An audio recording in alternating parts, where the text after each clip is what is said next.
Thank you. All right, so first of all, I'd like to say that Kosta Droutakis is the person who did all the data analysis and is going to lead the paper for the work that comes out of this. This is still work in progress, but it's ready enough to show all of you. And Kosta is actually working with my colleague Valia Antoniou. When we first started this project, we thought we were looking at a BE black hole binary, and so then I asked Valia if she thought it would be a good idea for Kosta to work on this, because it would tie in with his thesis. We discovered something a little bit different than we were expecting, but he's still going to finish the project. All right, so just as an overview, first I'm going to talk a little bit about why X-ray binaries are so important as an ingredient to the stuff we're talking about in this meeting, because I think there are a few aspects of X-ray binaries that nobody's talked about that much that I want to make sure that we discuss at least briefly in this meeting.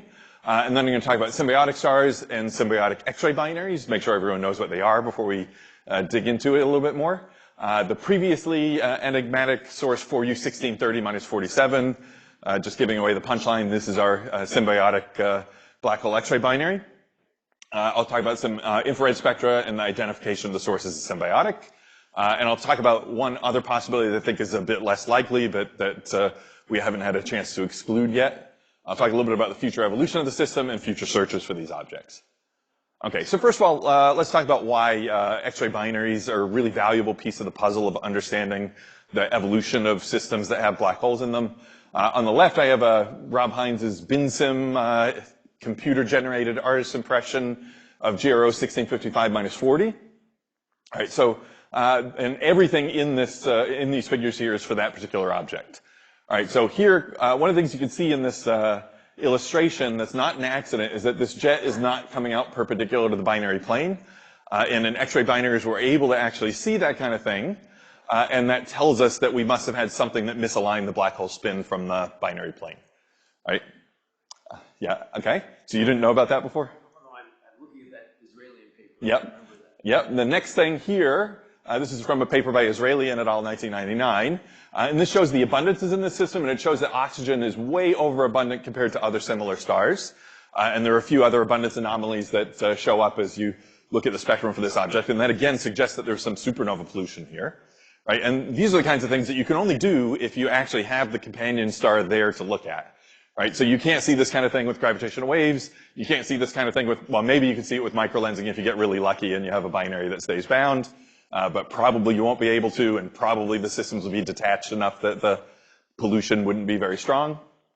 All right, this is the orbit of this system, and it shows a strong deviation from the normal galactocentric orbit, and so that's evidence that this system had a black hole kick as well. And then finally here, there's a couple of different ways, well, there's kind of three different ways that you can approach understanding the spins of stellar mass black holes in binaries.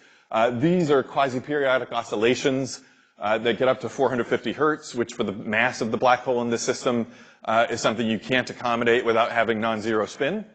The models to convert these QPOs into spin measurements are still uncertain, but the claims that you definitely have spin are a little bit more robust. The other two ways are fitting the fluorescence lines from the accretion disk and understanding what the gravitational redshifts and Doppler broadening look like, and fitting the inner edge of the thermal accretion disk spectrum and assuming that that's the innermost stable circular orbit around the black hole. All of these methods tell you that this is probably a fairly rapidly spinning black hole. Right? So, and the other thing I want to kind of highlight is that individual systems with detailed info inform binary evolution models in fundamentally different ways than populations and population synthesis, right? So with the X-ray binaries, you can often come up with cases where the question that you can ask is, can I make this system? And if you can't, then you need to start thinking about the physics in the binary evolution models rather than can I make a lot of these? And you know that was the issue that Vicky brought up, that the populations do have some selection effects that make it hard to model the populations, but they do give you some things that you can't get in any other way. All right, so now symbiotic stars.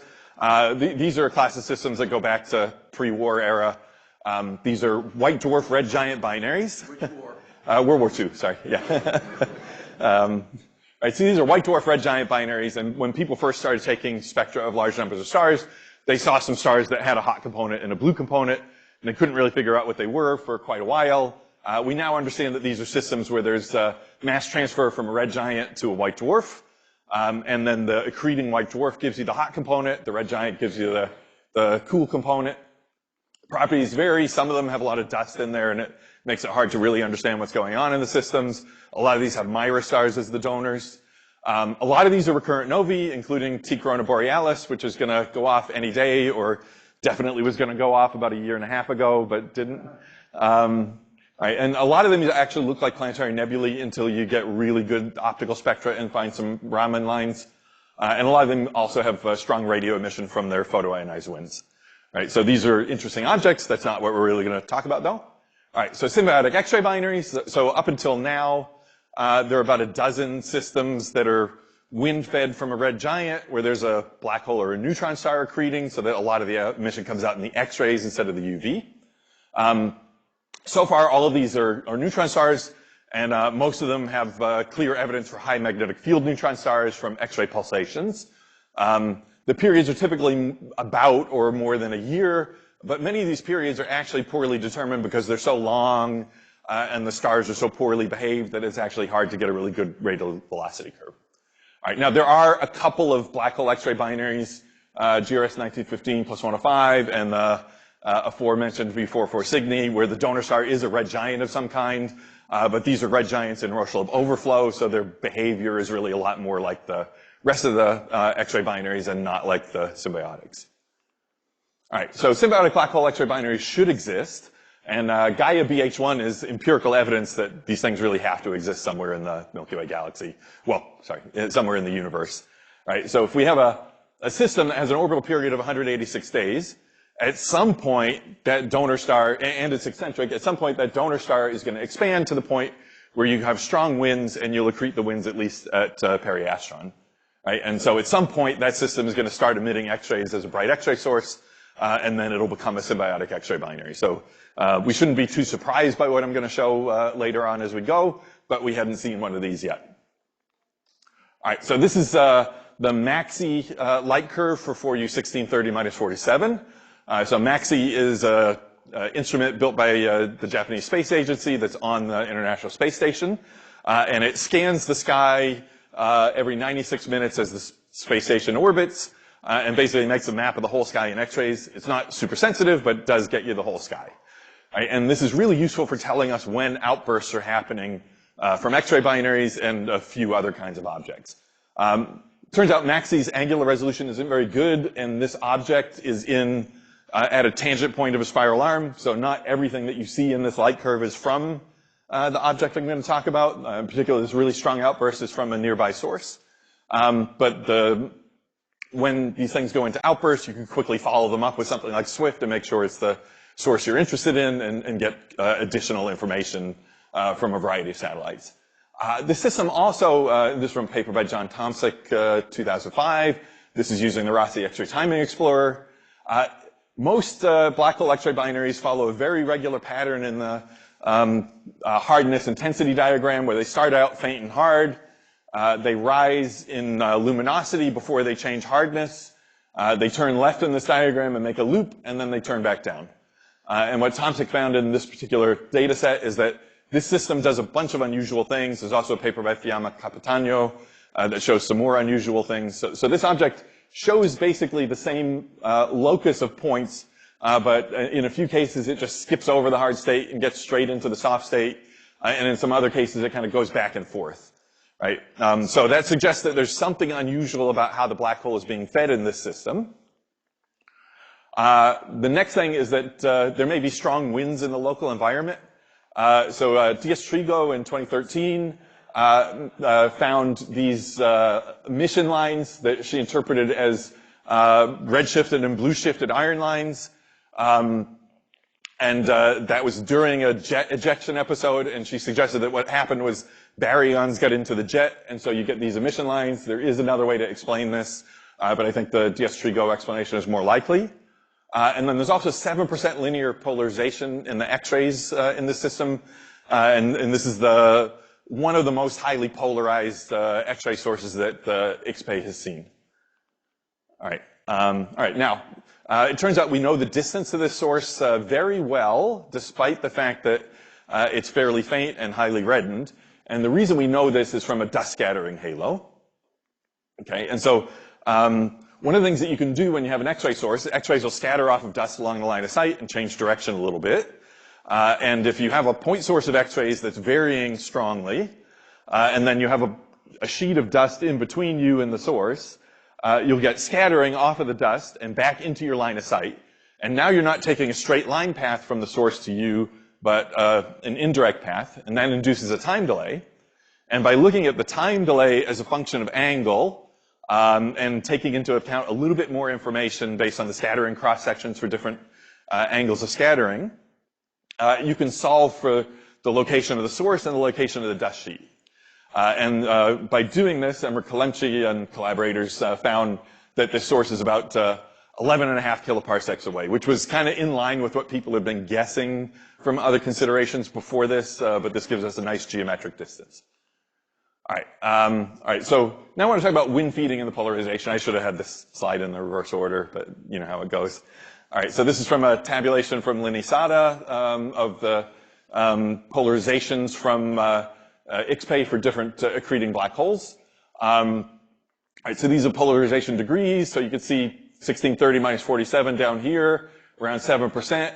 The only thing that's close to that is Cygnus X3, which is also a wind-fed system, and where the IXPE data are maybe suggesting that we're only seeing scattered X-rays. I find that a little bit unusual for reasons I could chat about over coffee, but I think scattering in the stellar wind is a good way to induce extra polarization in these sources, and that may be what's going on in 1630 minus 47 as well. All right, so now there's an infrared counterpart for this thing that was found in 2001, and for some reason nobody took a spectrum until we did last year. So this is from a paper by Thomas Augustine.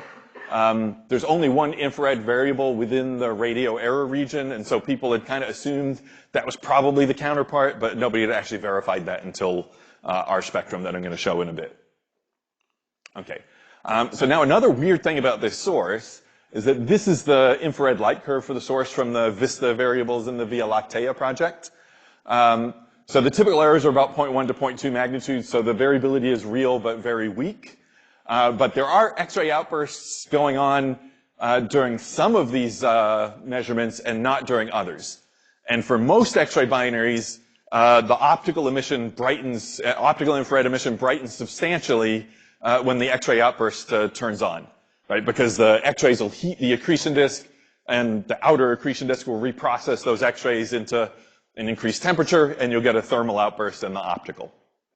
All right, so the fact that we don't see that happening here, despite having a bright X-ray outburst, suggests that the donor star here is really bright. Okay? All right, so before we took the Gemini data, we had decided this was probably a BE black hole binary because that would give us roughly periodic outbursts like we saw from the MAXI data. It would give us a bright infrared counterpart. It would give us a scattering region to enhance the polarization. It would be near a molecular cloud like we saw. And it would give us an extra work surface for the jets to have these baryon-loaded jets. Right, so that sounds great. I was the one who put this incorrect statement into the Kalemsky et al. Paper. And then I was at a workshop back in the spring that Guillaume Mastroserio organized in Milan. And Fiamma Capitano was giving a talk about the polarization in this source. And it got me thinking about this again. And I was thinking, hey, why don't we actually look for the BE star? And Melanie Del Santo, I don't know if any of you know her, but she's really good at making you extra enthusiastic about stuff. And she also had predicted that the next X-ray outburst was going to happen really soon. And sure enough, it did, because these things are pretty predictable in this system, about every 600 days or so. And so we decided we would do a director's discretionary time proposal for Gemini time to get an infrared spectrum. They rejected that, but then we realized that the source is bright enough we could just do it in the Gemini poor weather queue. And they accepted that. And then they actually gave us a little bit more data than we asked for, because I guess they didn't have any other poor weather targets. All right, so this is what the spectrum looks like. All right, so you can see these very strong carbon monoxide bands out here in the infrared. That's characteristic of a red giant. It could also be interstellar absorption, so we want to be a little bit careful about that. But we also have a few of these other absorption features in the spectrum that are not that can't be interstellar absorption lines. And so putting it all together, we determined it was an M03 giant. But it has a bracket gamma emission line here, and it has a helium-1 emission line here. Right? So M giants don't normally have emission lines, so that's telling us that this emission line is coming from something related to the accretion flow. All right, and so here's a zoom in on the bracket gamma line. All right, so I don't know if you can see this in the back, but we have a full width half maximum for this line. It's about 500 kilometers a second. That's a little bit fast for being a wind from an M giant, so it's probably coming from the accretion disk. We have a radial velocity from the Gaussian centroid of about 114 kilometers per second. We put in another poor weather Q observation proposal after we get these data to try to get more radial velocity points and map out the radial velocity of the orbit, but we haven't gotten those data taken yet. I guess they had more good poor weather proposals or more good weather. All right, so now let's talk about the line width. So there's a really nice correlation. There's a series of papers by Jorge Casares. They're just like brilliant, where he showed how a lot of the stuff that you used to have to do with detailed radial velocity curves on absorption lines, you can actually do with emission lines in X-ray binaries. So this is showing a correlation between K2, which is the projected radial velocity curve. So it's not corrected for the inclination angle, but otherwise it's the radial velocity curve amplitude versus full width half max of emission lines, and this is for H alpha. And you can see basically a perfect correlation for the X-ray binaries. And the basic idea of this is that most of the solid angle of the accretion disk is at the very outer part of the accretion disk. And so the velocity width is mostly going to tell you what the outer radius of the accretion disk is. And so if you look at the width, it's then going to tell you something that's directly related to the orbital separation. All right, so from this paper by Cuneo et al. A couple of years ago, we showed that these correlations also work for infrared lines, which is good when you have high reddening and can't get to H alpha, like in our system. All right, so the 500 kilometers per second is basically the same line width as for GRS 1915 plus 105, which is a famous black hole X-ray binary with an orbital period of about 33 days.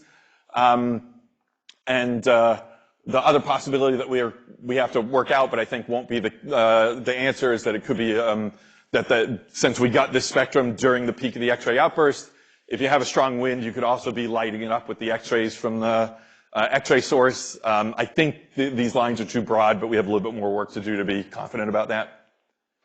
All right, so next question is this outburst quasi-period. Is this the orbital period? And I think it probably is. All right, so the outburst happened roughly every 610 days. There is some scatter in that, which makes me a little bit nervous. But let's see what we could do if we start with that assumption. If we do that, then the semi-major axis should be about 3 AU, which would be about 16 milliarc seconds. So the orbit would be measurable with VLT gravity using nearby bright stars as guide stars. The wobble at that size is maybe even measurable with careful ground-based AO data. But I think you'd have to be really careful about how you did stuff. All right, so next, can we produce enough accretion from wind feeding this system? And I think you can just barely do it. All right, so taking the Reimer's law and rough guesses at what the parameters are for that red giant, we get an accretion rate, we get a wind mass loss rate of about 10 to the 9 solar masses per year, with relatively large uncertainties on some of these parameters. The wind should be pretty slow, so that at periastron passage, you should be able to accrete a large fraction of that. That's about what you need to get to the X-ray luminosities that we see in this system. All right, the lack of the infrared brightening. So like I mentioned before, in the outbursts, you tend to see a correlation between the peak optical luminosity and peak X-ray luminosity. And there's also a term for the orbital period in there. So if we had a 600-day orbital period and we had Roche lobe overflow, we'd expect it to get to MV of about -6 on this trend, and MK would be pretty similar to that. We're seeing MK of about 0. So we definitely can't be Roche lobe filling if 600 days is the orbital period. But if we have only accretion at periastron, the accretion disk will be a lot smaller than what you would expect for that orbital period. Right, so to avoid infrared brightening getting too large, you probably need the equivalent of a roughly 1-day orbit for the disk size. You might be able to push this a little bit. All right, so now to get the accretion rate to change as fast as it does, even with that as your outer radius for the accretion disk, you probably need to invoke some tidal driving of the mass inwards in the accretion disk, and not just the normal viscosity that comes from the magnetorotational instability. But I think that's actually a feature here because we're seeing the outburst properties behaving in a manner that's very different than other low-mass X-ray binaries. All right, natal kick, we don't know anything. The Vista variables in the Via Lactea project does have a proper motion, but the uncertainties in that proper motion tolerate almost, well, not some of the kicks that Adam was talking about earlier today, but any kick that we might think is reasonable to keep the system bound. So we probably need dedicated astrometry from adaptive optics to get at this, right? Because the system is so reddened, you can't do anything with Gaia here. All right, polarization in the baryonic jets. All right, so you're going to have a wind in the vicinity of the accreting black hole. The jet may plow through some of that wind, and you may be able to have jet-wind interactions that give you the baryon loading. And you can also have the wind scatter the X-rays and induce some extra polarization. So I think we can explain that the same thing with a red giant that's feeding it via wind as we could with the BE star. All right, so now an alternative scenario I want to think about a little bit more carefully is that this might be a triple instead.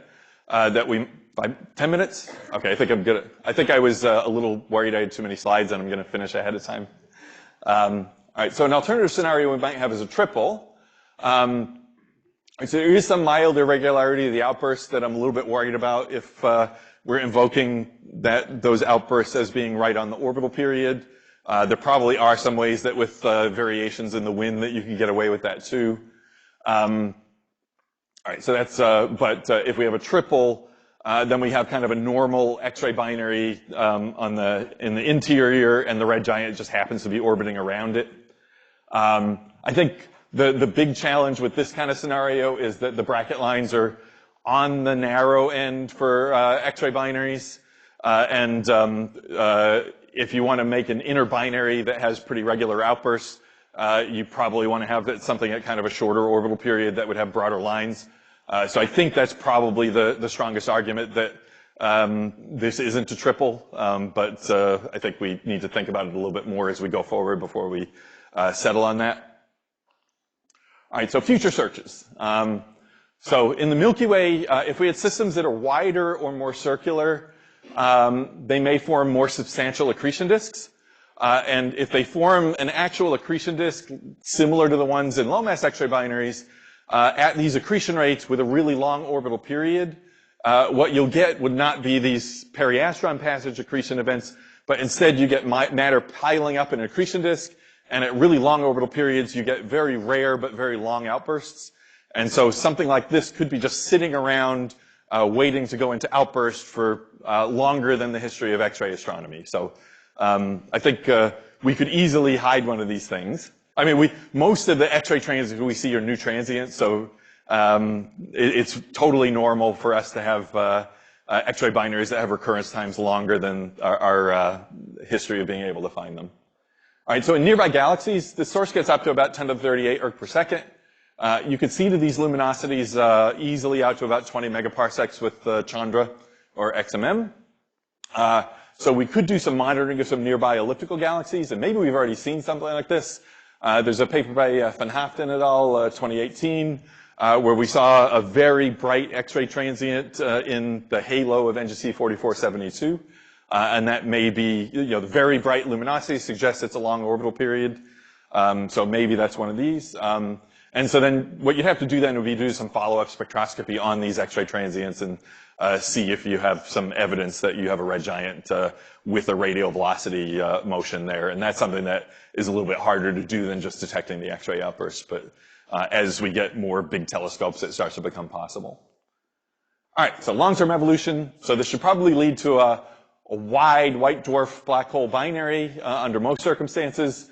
So it's possible that we'll get a Roche-Loeb overflow that really happens for this, and we might get a undermassive white dwarf after this. So it's very common for millisecond pulsars to have low mass white dwarfs as their counterparts. All right, so one of the things that we could do is we could search for high velocity, low mass white dwarfs, and these might arise as a byproduct of people searching for double white dwarf binaries, because what they look for mostly there are white dwarfs that have large radii because they're low mass, and the mass-radius relation is inverted for white dwarfs. And then they, if you find one that doesn't have another white dwarf next to it, but does have a very large orbital velocity, that might be an indication that you have a white dwarf black hole binary.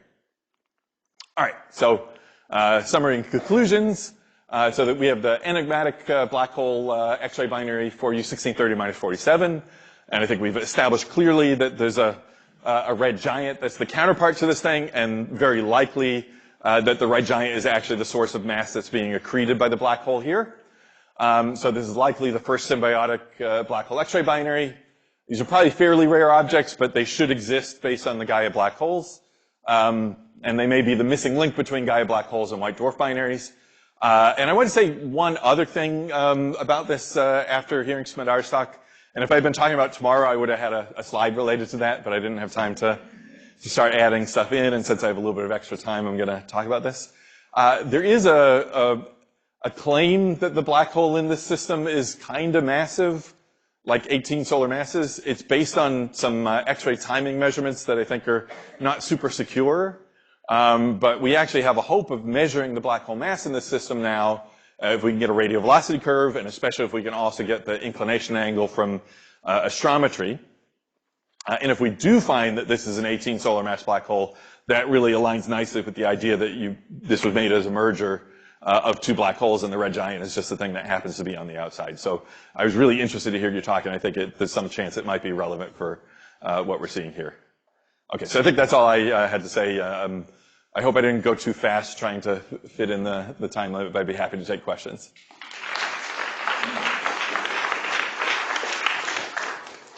Great, thank you so much. Okay, I see. I'm going to try to go to a new person. Hi, Kishore from Colombia. So in order for so one of the things you said was that the emission line you see in K-band might be from the accretion disk. Yeah. What I'm wondering is that a typical red giant in K-band is like 1,000 solar luminosity, so that's like 10 to the 36 Earth per second. Is the X-ray luminosity of the system at that epoch bright enough to be powering a line that is 10 to the 36 Earth per second to show up on the continuum? Okay, so the two things. The X-ray luminosity was about 10 to the 38 at the time. How you do that calculation, I'd have to think about it a little bit more carefully than I think I can do right now. But it was very bright. There are a few X-ray binaries where people have seen bow inflorescence from the donor star and also H alpha from the donor star because of the X-rays illuminating the source. There's a Hines et al. Paper from 2003, I think, on GX59-4 doing that. So I think it's not totally out of the question there. And then also, this is a little bit fainter than a typical M03 giant. It's roughly where the red clump is. So I think it's probably not crazy, but I think the velocity is a little too fast is the bigger problem. Very cool. You probably know, but I just want to say there's a fairly, I think, a long history of spurious X-ray periods in periods that are not orbital periods. So like GX1+4 has this 304-day period that's not the orbital period. So definitely get the rest of the RVs. Is it clear that this is a low mass giant, one-ish solar mass giant and not a supergiant? I think it is because it's MK is about 0. The absolute magnitude in K-band is about 0. And I think if you try to make it a supergiant, it would be brighter than that. That's with the distance from the dust? Yeah, because the distance is pretty well constrained, yeah. Thanks. I also think it's cool. Thank you. I have a comment and a question. Okay. So my comment is for the triple part, you can also constrain it from the stability part, and also we can talk more if you want about how to constrain it. Yeah. And then my question is for the binary idea, if indeed the accretion happens, and it seems that sensible from the data, accretion happens in pericenter, can you constrain the eccentricity or have some order of magnitude on the eccentricity of the system? I think probably, but I would rather try to do that from radial velocities. Okay, fair enough.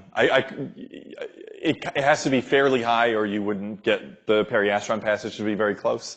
But I think it's a pretty rough thing, and the radial velocities could give you a real answer, so I would rather just try to do it that way. So then my last question, if I may. Did you try to look for another companion, an exterior companion to this, even a further one? No, but that's an interesting idea. I'm not sure how easy that would be to do because this line of sight is extremely reddened. And so you'd have to do that with infrared data. Like when Kareem and Kevin Birch did theirs, they had Gaia data available to work with, and so they had really good proper motions. Otherwise, everybody knew about that third star, and nobody really thought much about it until they showed the proper motions were the same. And here, the proper motion, even for the bright object, isn't well constrained. So maybe with adaptive optics observations that were really good, we might think about doing that, but I think not with the data that exists in the literature. Okay, we can talk more about this. Okay. Thanks. Let's go to Ilya. And reminder to just introduce yourself before you ask a question. Ilya Mendel. Did I understand correctly, Tom, that you think the bracket gamma line is coming from the accretion? Yeah. If so, two questions. One, shouldn't you be able to test that because the Doppler shift should be opposite in direction to the Doppler shift of the other lines coming from the star? We would need at least 2 measurements to do that. No, but even instantaneously, right? Sorry? Even instantaneously, right? Because if the star is always moving in the opposite direction from the accretion to the side. Yeah, but we don't know the systemic velocity of the binary. Okay, but they should be at least offset, right, by some reasonable amount.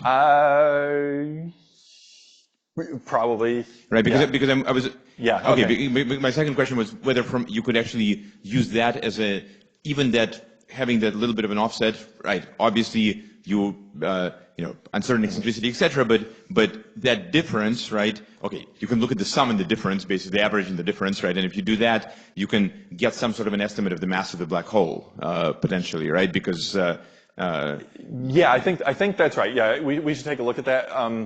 Getting the systemic velocity for the star is actually kind of tricky. Let me see if I can go back and show the spectrum. But mostly what we have are molecular bands and blends. And it's not a super high signal and noise spectrum because we took it when it was cloudy. So I think in principle what you're saying is a really good idea, and I don't think we had thought of that, but I think in practice we may need better data to be able to do that. Thanks. Cheyenne Shariat. So first of all, from what my understanding, there aren't that many black holes, symbiotic X-ray binaries, but there are 3 Gaia black holes and some estimate of, let's say, 10,000 in the Milky Way. And if they do come from Gaia black holes, and it's just a lifetime argument, how long are they Gaia black holes? How long are they symbiotics? Is there any tension right now with how many symbiotics there are in the galaxy versus Gaia black holes? Or is it so unclear because of the X-ray selection that we don't understand that yet? That's an excellent question. Kareem, do you want to answer that, or do you want to ask another question? Yeah. I think my guess would be that 10 to the 4 is not too far out of line from the lifetime argument that you would make. Yeah, so Tony Rodriguez has a paper on this where he says if you take the Gaia black holes, how long will they be Roche lobe filling? And it's something like 5 million years for BH1 and 1 million years for BH2. So roughly expect something like of order 10 symbiotic black hole X-ray binaries in the Milky Way. So in the paper we were like, it's kind of weird that nobody has found one. But if you found one, then there's probably another 5 or something that. Yeah. No. If that's Roche lobe filling, you could probably crank that number up a little bit if it's slightly detached but wind fed. Yeah. But the flip side of that is I think a lot of the Roche lobe filling ones will end up being in quiescence most of the time. So I think you could probably make the numbers work out, but it's yeah. We have time for, great. Martina Hrušníska. So kind of as a follow-up, I was wondering about those double white dwarf searches, and also people were searching for fast-moving white dwarfs in general. Yeah. So the fact that they did not find anything, does it just mean that they were not looking for it specifically, but there may be hiding in the samples, or does it already provide constraints on? I came up with that last week, so. But my suspicion is that these would be a lot rarer than double white dwarfs. So I without doing any calculations at all, I'm not too concerned about that issue. But if people just keep pumping these things out because they're trying to find Lisa sources. I think there's a decent chance that eventually they might find a white dwarf black hole binary. Okay.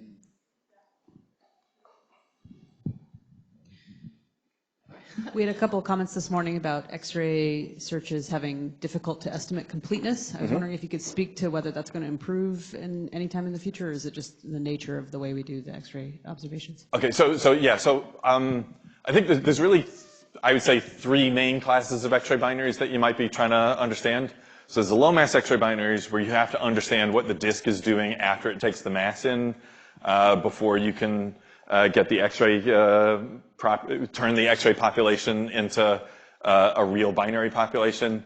And I think that's really hard because there's a lot of things that definitely don't behave properly. And in fact, I think there's pretty clear evidence now that the mass transfer rates on kind of sub-century timescales are often not the secular mass transfer rates that go into the binary evolution calculations. I think that's kind of hopeless. Okay, there may be a way to understand the X-ray binaries from using Casares's tools and finding these things in quiescence because they'll have extremely broad emission lines. And Casares is, I don't know if he's actually got the instruments set up to do this or just come up with a paper survey, but he has this idea that if you do an H-alpha survey of the Milky Way galaxy in 2 different H-alpha filters, one of which is much broader than the other one, you can have a filter that selects for very broad H-alpha, and that may be a way to find black hole X-ray binaries in quiescence, and that might have a much better chance. Okay, so that's low mass X-ray binaries. Okay, for the high mass X-ray binaries, there are BE X-ray binaries where you have a BE star and they light up whenever the neutron star passes through the BE disk, and sometimes they light up when the BE disk expands until it engulfs the neutron star. And those also have some selection biases that are pretty hard to interpret. But the third class are the supergiant donors, where it's wind-fed from a supergiant, and I think that's not so bad.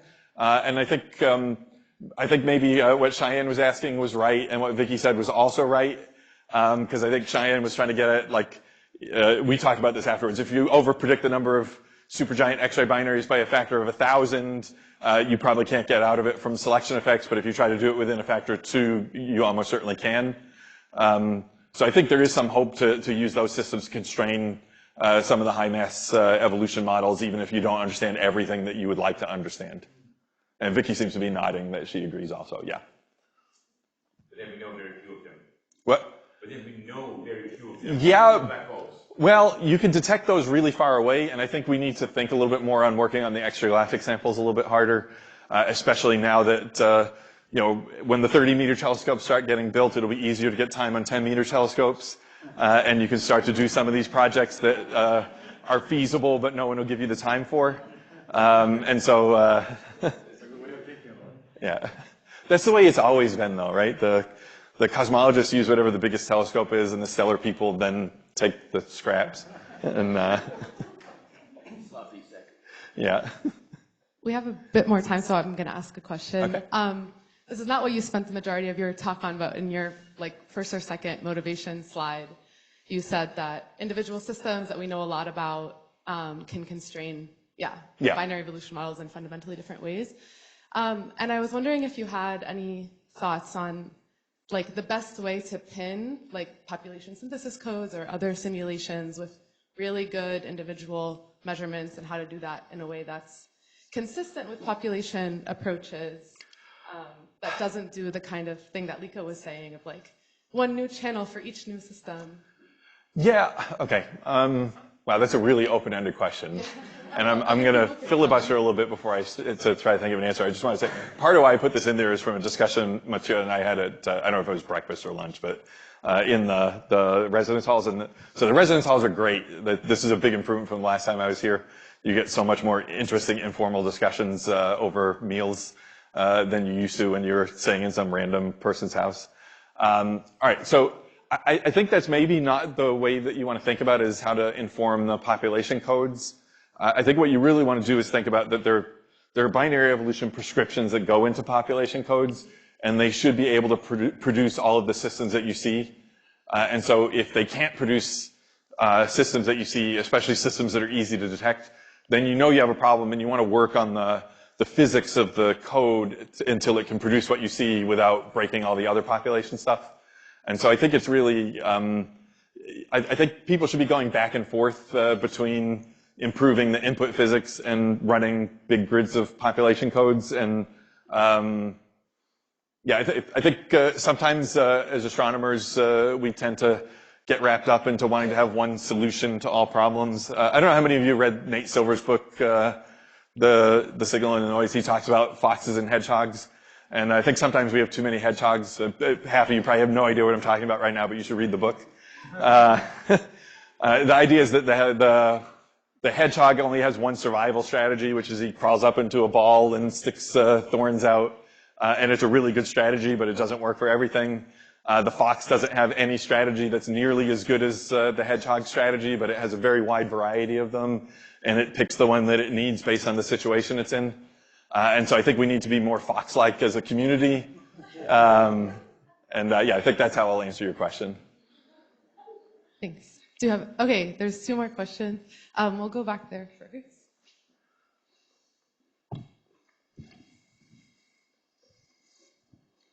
Yeah, hi, Pranam Nagarajan, Caltech. It's a nice talk. Thank you. And I just wanted to ask, in the interest of finding more black hole symbiotic X-ray binaries if possible, this is definitely a very strong candidate. I was wondering whether you had any thoughts. There is one other candidate, integral J17454, that's towards the galactic center, where it shows X-ray properties of a black hole X-ray binary, and the Chandra localization appears to be consistent with the source. That's probably a red giant, according to the photometry, and whether it would be interesting to follow up that object. Yeah, the catalog number sounds familiar to me, but I don't remember the details now. So I think it would probably be interesting to follow. Well, it would be interesting to follow it up either way, because it could be an interloper red giant, and then that's kind of boring. But otherwise, it's either a black hole or a neutron star that acts like a black hole, right? So, and like we were talking about with 1700 minus 37, there's some neutron stars that, that case, we're pretty sure that's a neutron star, but it doesn't show pulsations or cyclotron lines. So the question is why, and if we could find more of those objects, that would be interesting too. Oh, and Neve, I dug into the pulsation thing for that, and we can talk about it afterwards, but I hadn't heard that before, and I looked it up, and I realized why I hadn't heard it before. The pulse period they found was almost the same as some satellite period, and so it's really sketchy. Hi again. So a few years ago, we had tried getting super high resolution infrared spectra of all the known symbiotic X-ray binaries. So by super high resolution, it's out of 50,000 spectra in the infrared. And this was something that's known from the first object, GX1+4, that these giants in these binaries have anomalously fast winds, even in the state where the X-ray is very quiescent. So like GX1+4 has wind velocities of like 150 kilometers per second, which is way faster than the wind velocity for that spectral type. So I think there is something weird about the winds in these things, which may be something that causes the symbiotic activity, but so I think that's one of the things that might be it's not clear whether the emission lines are from the disk. Okay, yeah, and we are going to try to get more radio velocities, and we'll see what happens. And yeah, I hadn't appreciated that, and that's interesting to know. Great, thank you so much. Let's thank Tom one more time.